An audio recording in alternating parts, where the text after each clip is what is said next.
Alrighty, y'all. So yesterday in here, we talked about the fact that stylist and mother of Diddy's son, Justin Combs, Misa Hilton, is suing Mary J. Blige for $5 million over rapper Vado, which is insane because, as a lot of us know, and for those who don't, they've been friends for decades. So this caught best friends. This caught everybody by surprise. So I reached out on all sides, and I got a call back from Misa Hilton's attorney yesterday when we were recording the podcast, and he agreed to do a live conversation for the podcast, or a recorded interview actually.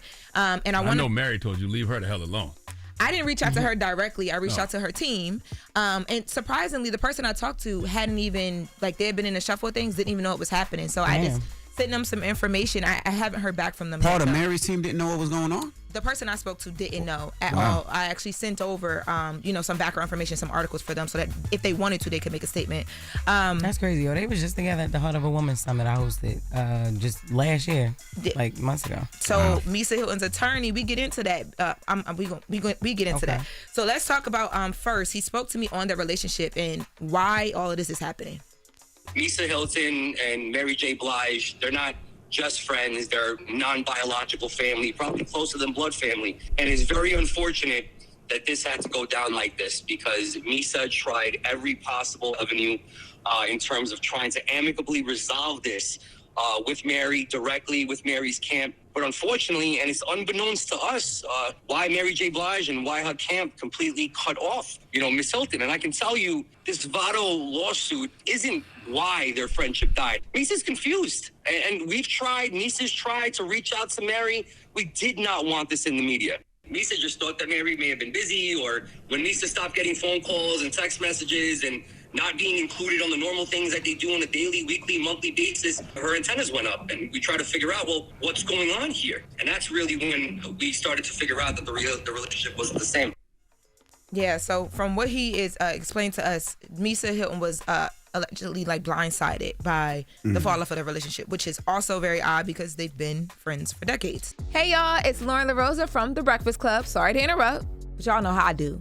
So I'm here to talk about Top Dog Law. Y'all hear Top Dog Law all over your radio, and I know by now that if you want top dollar, you should also know this. You gotta call Top Dog Law if it's about your car accident. Don't let these little family lawyers finesse you into a little check. Shouldn't nothing be little this season. Remember, for any serious accident, injury case, Top Dog Law gets you top dollar. So make sure you call today to find out what your car accident, your slip and fall, or your construction accident case could really be worth. And calling Top Dog Law is completely free also. It's free for a consultation. Call Top Dog Law today to see if your case is eligible for compensation with no money down. So make sure y'all go holla at my dogs, no pun intended, over at Top Dog Law. That's Top Dog Law on Instagram and topdoglaw.com. Now, let's get back to The Breakfast Club. You said Misa was blindsided? By what? By the way that the friendship fell off. According to Misa's attorney, she's alleging that at some point, her and Mary just stopped speaking. She was reaching out. Mary wasn't responding to phone calls, wasn't inviting her to certain things. Well, we got to get your attention somehow. Okay, I told you to call me back. So in the midst of that, what actually started happening was small things with Vado. So he was being invited to, little private gatherings. There were conversations that were being had with him about if you leave her as management, allegedly, if you leave her as management and come over here, we can get you more money.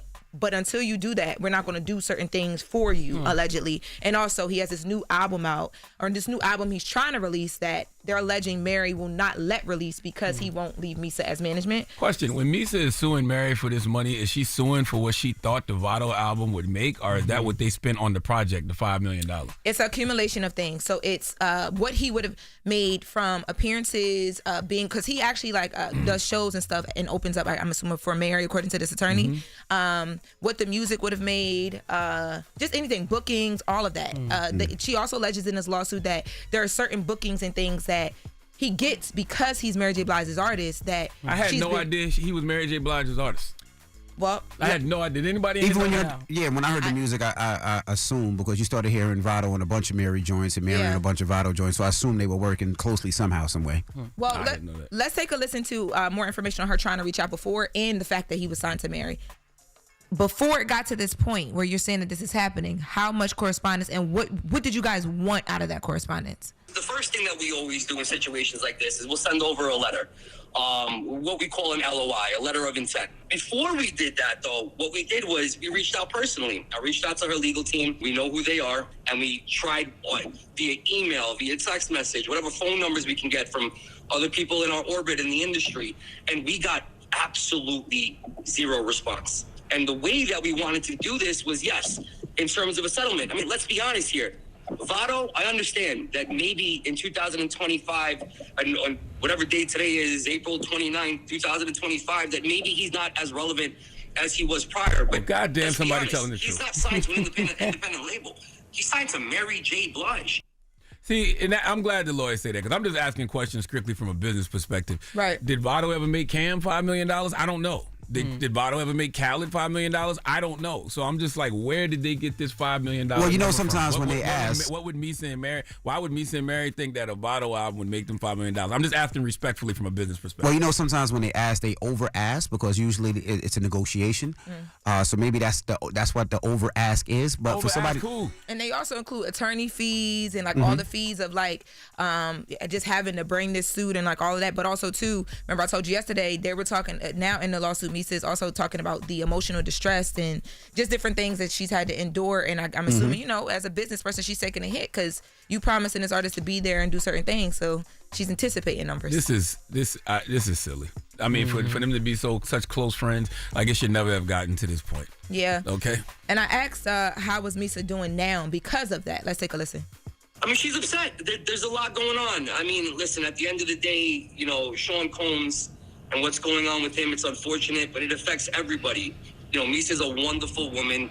You know, Sean's kids are wonderful, wonderful kids. I can't say more about them. They really were raised as gentlemen.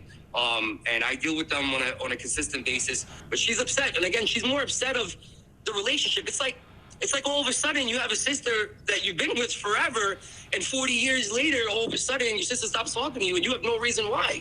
Yeah, but you don't escalate that with a lawsuit. You can't be mad at somebody for not wanting to be a friend. Like, you can't sue me for that. But now the business part, you can. I was about to say. That should even be a conversation that it says, in my talking point. So I was going to ask y'all, like, when doing business with friends, like a friend like this, if it got to a point where she's not responding, she's being told, you know, Misa's being told, you know, the album's not going to come out allegedly. She got business lined up for Vado, no matter how big or small, and it's messing with her business because she has an entertainment company.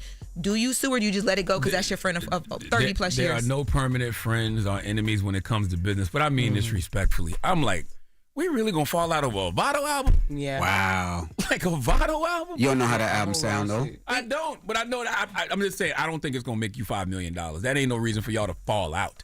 This is clearly over something else. The Vado is the scapegoat and all of that. Yeah, this is clearly over something else. You even said like the friend part of it. She stopped talking to her and all that, and that she in her feelings. She hurt her feelings, like. Because they did Super Bowl together. You talking about them being a strength of a woman. An event. They both were there. They did a panel together. They was like together in VIP. You know what I'm saying? There's definitely more to it. This is clearly over something else. Because Vado can rap. Vado's made some good records, but has he made some money?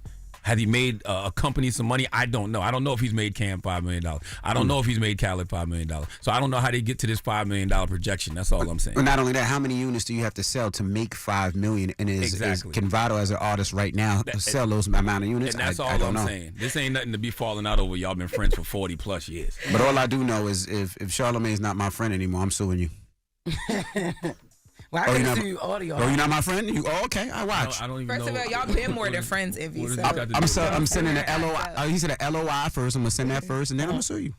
A LOI? That's what he said. He said an LOI. And then, a letter of intent of like, hey, that's what we're trying to do. A letter of intent for suing? No, like it's kind of like sending like a warning. I know what an LOI is, but I never heard of an LOI before you sue somebody. That's what he said. He said a letter of intent first, and then I'm going to release the book. The attorney. That's what the attorney you ain't said. listen to none of my interview. No, because I'm still hung up that they fighting over a Vado album. No, shut up, man. All right. This makes no sense to me. Well, that is the latest with Lauren. Thank you, Lauren. And then we broke this down on the podcast, the latest with Lauren LaRosa, everywhere you listen to your podcast. And the full interview is there. And I am going to get to the bottom of this because hopefully this will spark some more conversation of what actually is going down. Yes, get to the bottom of it. All right. Lauren. Yes. Call me. I got some news for you. Thank you. Hopefully it's someone I called that didn't answer. Okay. All right. Well, when we come back, we got front page news, so don't go anywhere. It's The Breakfast Club. Good morning. Wake that ass up. Early in the morning. The Breakfast Club. Check out video of the full show on Tubi. Free. Classic interviews and more on Tubi every day, all day long, all for free. Just search Breakfast Club and grab your popcorn.